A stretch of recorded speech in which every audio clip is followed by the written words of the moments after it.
Hello everyone, how are you? This is Dr. Chavikar.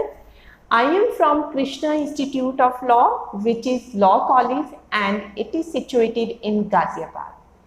आज मैं आपको बताऊंगी सोशियोलॉजी जो सब्जेक्ट है जिसे हिंदी में बोलते हैं हम समाज शास्त्र। तो उसमें आपको आज मैं डिस्कस करूंगी कि सोसाइटी किसे कहते हैं और एक सोसाइटी की क्या क्या कैरेक्टरिस्टिक्स होती हैं। So today we will define what is society and what are its characteristics.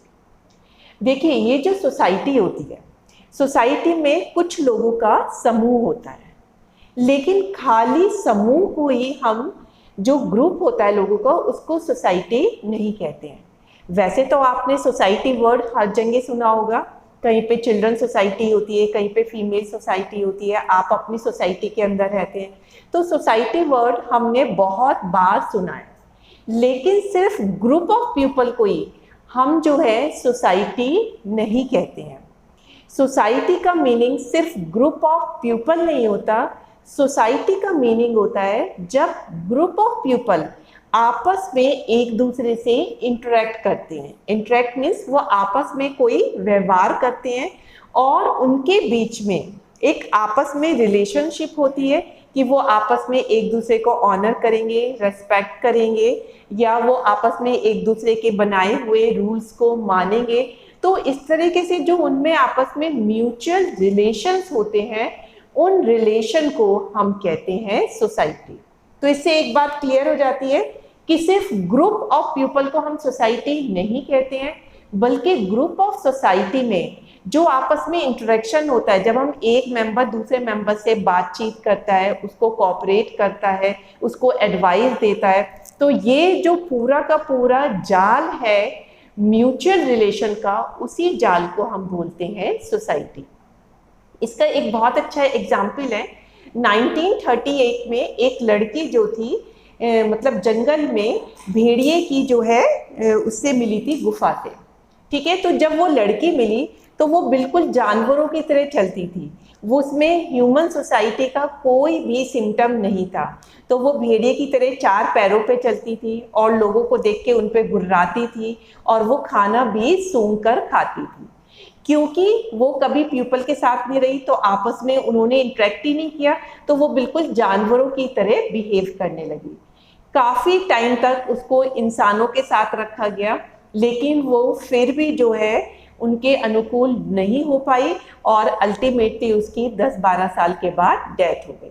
तो इससे हमें पता चलता है कि सोसाइटी की इंसान के लाइफ में बहुत ज़्यादा इम्पोर्टेंस होती है, क्योंकि तभी इंसान का इंसान की फॉर्म में डेवलप होता है। तो ये था आपका मीनिंग ऑफ सोसाइटी। अब हम बताएंगे what are characteristics of society. सबसे पहला है ह्यूमन ग्रुप।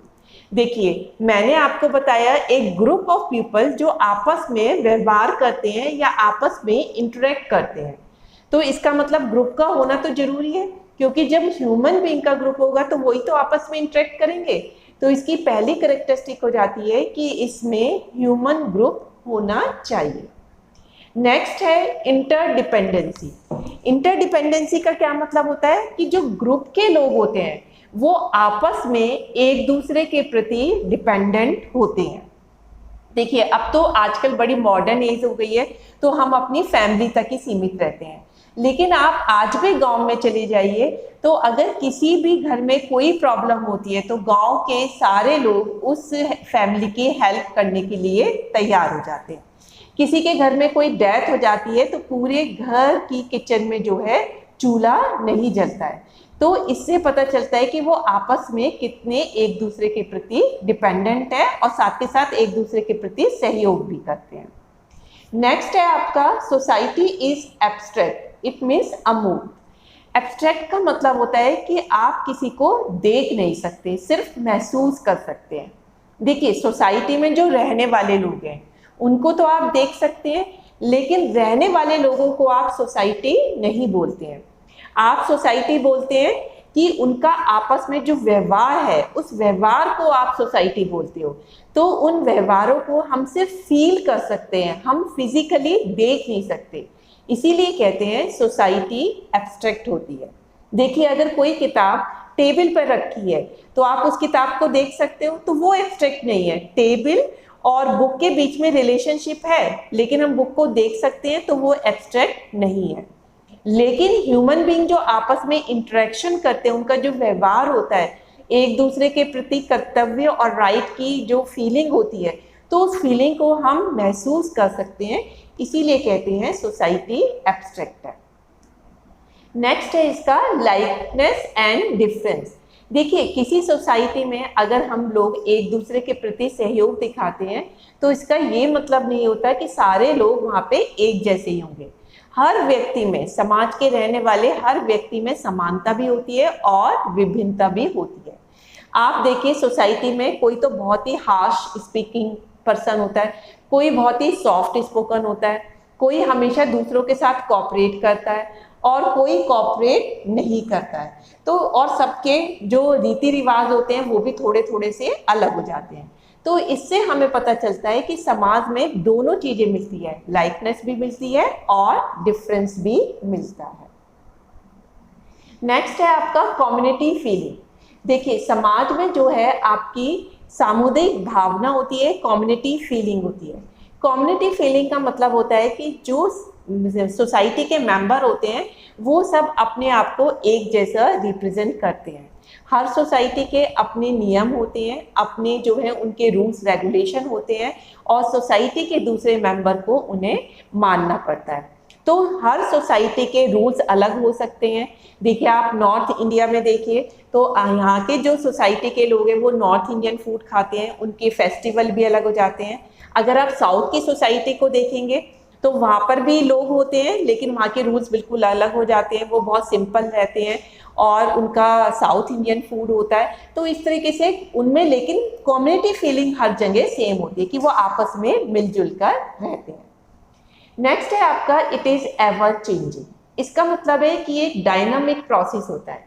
देखिए कोई भी सोसाइटी समय के साथ साथ बदलती ही रहती है। आप देखिए पहले जब बिल्कुल आदि काल था तो इंसान जो है सिर्फ पत्तों के कपड़े पहनता था, पैदल चल के जाता था। तो जैसे जैसे साइंस का डेवलपमेंट हुआ तो व्हीकल बनने लगी, कार, मोटर कार बनने लगी और आजकल तो इतनी वैरायटी के कपड़े होते हैं। तो इस तरीके से देखते हैं कि समय के साथ साथ सोसाइटी में भी चेंज आता चला जाता है। पहले देखिए आपकी सोसाइटी में जॉइंट फीलिंग होती थी, जॉइंट फैमिली होती थी, जॉइंट फैमिली के लोग आपस में मिलजुल कर रहते थे। लेकिन आज की मॉडर्न एज में जो जॉइंट फैमिली है उसकी जगह जो है सिंगल फैमिली ने ले ली है। तो इससे पता चलता है कि सोसाइटी बिल्कुल स्टैटिक नहीं होती, स्टेशनरी नहीं होती, इसमें समाज में टाइम के साथ साथ चेंज आते चले जाते हैं। नेक्स्ट है आपका कॉपरेशन एंड कॉन्फ्लिक्ट। देखिए सोसाइटी में कॉपरेशन भी होता है और कॉन्फ्लिक्ट भी होता है, तो दोनों ही चीज़ें होती है। हम ये नहीं मान सकते कि सोसाइटी में रहने वाले सारे लोग बहुत अच्छे हैं। कुछ आपके जैसे आपके पड़ोसी को कोई दिक्कत है तो बहुत से आप अगर उनके अच्छे पड़ोसी हैं तो आप उनकी हेल्प कर देंगे।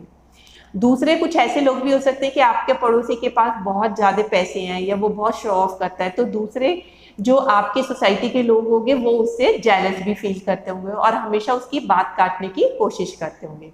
तो इसका मतलब उनमें कॉन्फ्लिक्ट रहता है। तो किसी भी सोसाइटी में, क्योंकि जैसे आपके हाथों की सारी उंगलियां बराबर नहीं होती, उसी तरह से सोसाइटी में रहने वाले सारे लोग बराबर नहीं होते। कुछ में बहुत ज़्यादा कॉपरेशन होता है और कुछ में कॉन्फ्लिक्ट भी रहता है। तो इसलिए कॉपरेशन एंड कॉन्फ्लिक्ट दोनों पाए जाते हैं।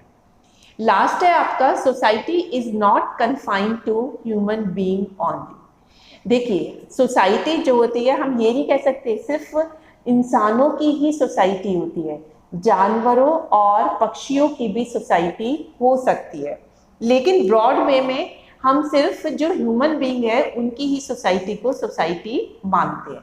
ये हम इसलिए कहते हैं क्योंकि जो पशु पक्षी होते हैं उनमें सोसाइटी एक्चुअली उनके ग्रुप को नहीं कहते हैं, उनमें जो आपस में इंटरेक्शन होता है, वो जो एक दूसरे के प्रति इंडिपेंडेंट होते हैं, उस व्यवहार को हम सोसाइटी कहते हैं। तो अब उनमें जो पशु पक्षी होते हैं उसमें ये जो इंटरेक्शन होता है और ये जो वेब होता है म्यूचुअल रिलेशन का, ये ह्यूमन बीइंग के कंपैरिजन में काफ़ी कम होता है।